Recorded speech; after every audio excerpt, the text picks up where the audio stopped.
D'accord, dans cet exemple-ci, on inclut l'énergie cinétique de roulement.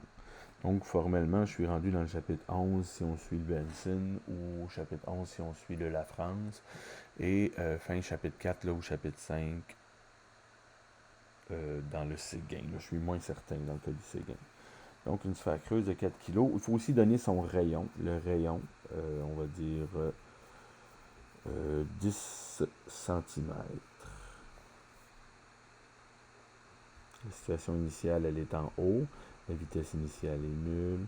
Il y a une certaine hauteur. Là, j'ai pris les mêmes paramètres qu'un autre exercice avec l'angle de 15 degrés. Un des premiers exemples que j'avais fait. Et une distance. Le centre de masse là, va se déplacer. Une distance de 5 mètres. Pour arriver en bas à l'instant final. Et on cherche la vitesse. Qu'est-ce que ça change que ça roule? Eh bien, rouler va prendre une partie de l'énergie. Donc, il y aura moins d'énergie de translation pour que la même quantité d'énergie potentielle initiale. L'énergie initiale, c'est seulement que potentielle.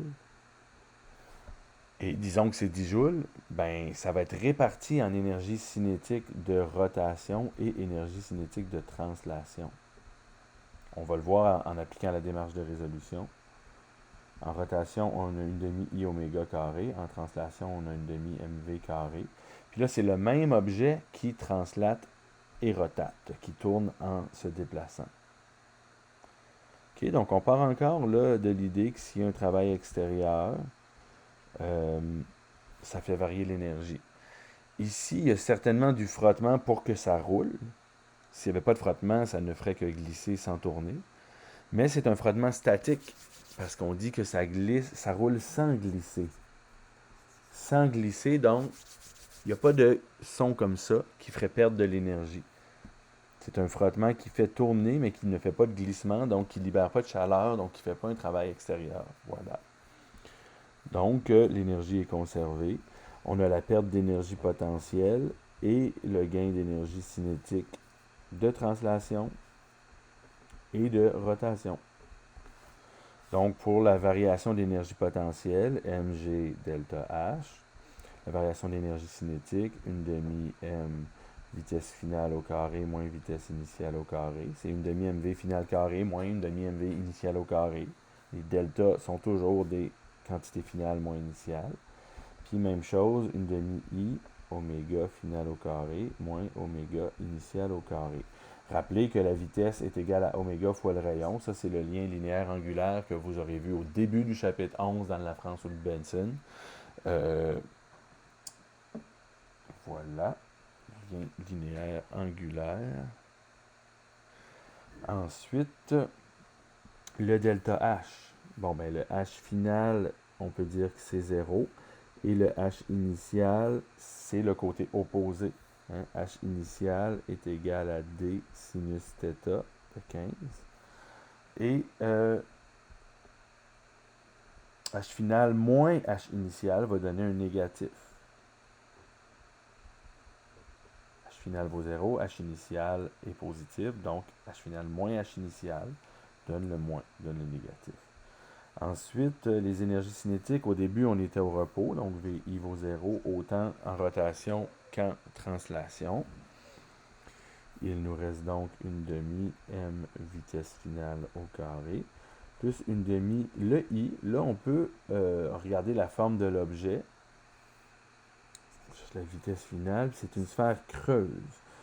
Le I pour une sphère creuse qui tourne autour de son centre de masse. Vous pouvez regarder à la page 393 si vous êtes dans le Benson. Si vous êtes dans la France, c'est la page 400 quelque chose. Là, vous pouvez chercher pour les moments d'inertie aussi sur votre feuille de formule.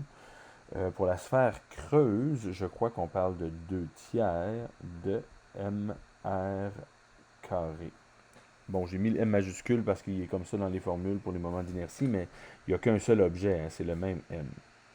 Donc 2 tiers de mr au carré. Et je vais remplacer le oméga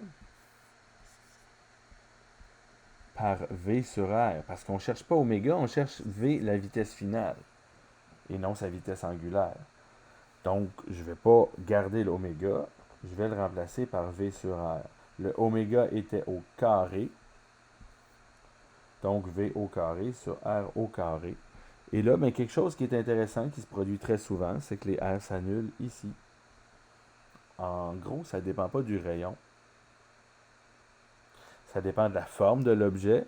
Si c'était une sphère pleine, on aurait eu 2/5 ici. Si c'était un anneau, on aurait eu 1 mr carré. Donc, vous voyez, là, on est parti encore une fois de l'équation de la conservation ou non de l'énergie. On développe l'énergie selon les valeurs présentes. Ici, on a l'énergie cinétique de rotation, c'est le nouveau terme. Et à la fin, ben, on isole pour trouver notre inconnu.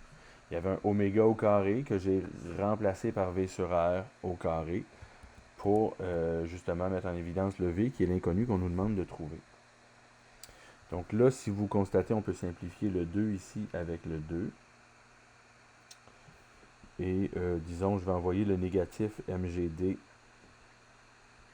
sinus de 15 à gauche.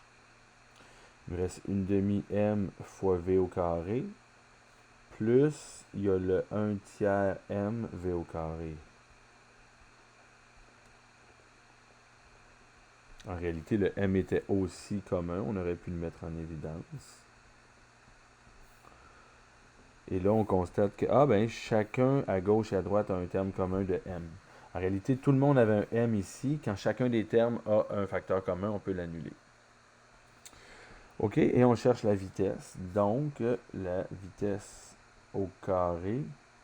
Là, j'ai une demi plus un tiers. Une demi plus un tiers, ça fait 5/6. Donc, si j'envoie ça de l'autre côté, je vais avoir 6 GD sinus de 15 sur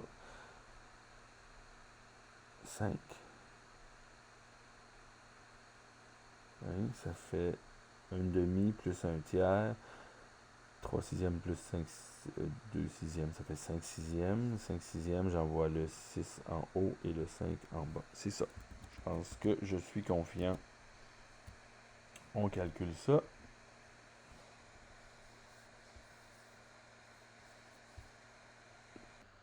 Sans oublier de prendre la racine carrée. On obtient une vitesse de 3,9 mètres par seconde. Si on veut comparer là, à l'exemple où le bloc glissait sans perdre aucune énergie par frottement, on arrivait à une vitesse de 5. Quand il y avait du frottement, c'était une vitesse un peu plus faible à cause des pertes d'énergie causées par le frottement.